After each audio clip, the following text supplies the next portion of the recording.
হারাম এবং হালালের মধ্যে পার্থক্য কি? যেমন প্রেম হারাম। আপনি দেখেন মেয়ের ভাই আপনাকে কুপাইতে আসবে, মেয়ের বাপ মামলা হামলা ধমকি দিবে, মেয়ে রাতের বেলা কম্বলের নিচে ঢুকে কথা বলতে হবে, ঘর থেকে বাইরে কথা বলতে হবে, ভাবির মোবাইল, চাচির মোবাইল, বান্ধবীর মোবাইল, নানা মোবাইল, এই জায়গায় পায়ের মধ্যে ট্যাপ দিয়ে বান্ধা রাখবে মোবাইল, দমদমা কানের উপর রাখবে মোবাইল, এক অশান্তি, হারাম। বিয়ের বিষয়টা আসেন,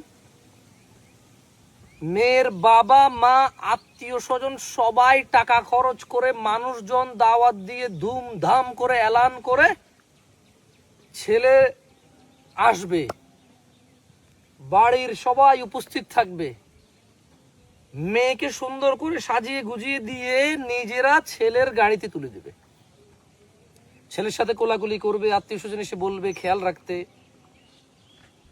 ছেলের মা এবং বাবা আগে থেকেই তাদের বাড়ি তাদের সামর্থ্য অনুযায়ী ঘর দুয়ার সাজিয়ে রাখবে, তাদের থাকার প্রাইভেসি নিশ্চিত করবে এবং তাদের দুইজনের একত্রিত হওয়াতে সবাই আনন্দিত হয়। হারাম আর হালালের এতটাই পার্থক্য।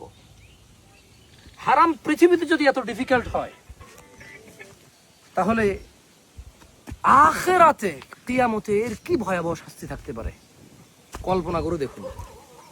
আর হালাল পৃথিবীতেই যদি এত সুন্দর চমৎকার সামাজিক সাবলীল এক মানে শান্তির ব্যবস্থা হয়, তাহলে আখিরাতে এর কি সুন্দর শান্তির ব্যবস্থা থাকতে পারে ভেবে দেখুন। আমি যুবক ভাই ও বোনদের বলবো, হারাম থেকে বিরত থেকে বিবাহের যোগ্য করে তোলা নিজেকে। পুরুষ ছেলে নিজেকে এতটুকু যোগ্য করবে, হয় ভদ্রতা, নম্রতা, সভ্যতা, শান্তশিষ্টতা, ইবাদত, আল্লাহ ভীরুতা, যে কেউ ও বিয়ের প্রস্তাব আসলে বলবে যে ছেলে ভালো দেওয়া যায়। মেয়ে নিজেকে এতটাই সংরক্ষিত রাখবে, কেউ যখন হন্য হয়ে খুঁজবে যে একটা ভালো মেয়ে লাগবে, চরিত্রবান মেয়ে লাগবে, সবাই বলছে ওই যে অমুকের একটা মেয়ে আছে, আমরা তেমন কিছু জানি না ওর সম্পর্কে, এই জন্য সে চরিত্রবান। কারণ আসলে তার ব্যাপারে কিছু ভালো মন্দ কিছু শোনা যায় না, সে আছে এটাও কারো মানে মাথায় নাই, কারণ তাকে সচরাচর দেখা যায় না, তার ব্যাপারে কোনো আজে বাজে শোনা যায় না, আর সে নিজেও ভালো। আমি আমার যুবক যুবতী ভাই বোনদের বলবো, নিজেকে বিবাহের যোগ্য করে তোলো, নারী অথবা পুরুষ, ছেলে অথবা মেয়ে, উভয়। জাকুমুল্লাহ খায়ের। আসসালামু আলাইকুম ওয়া রাহমাতুল্লাহ।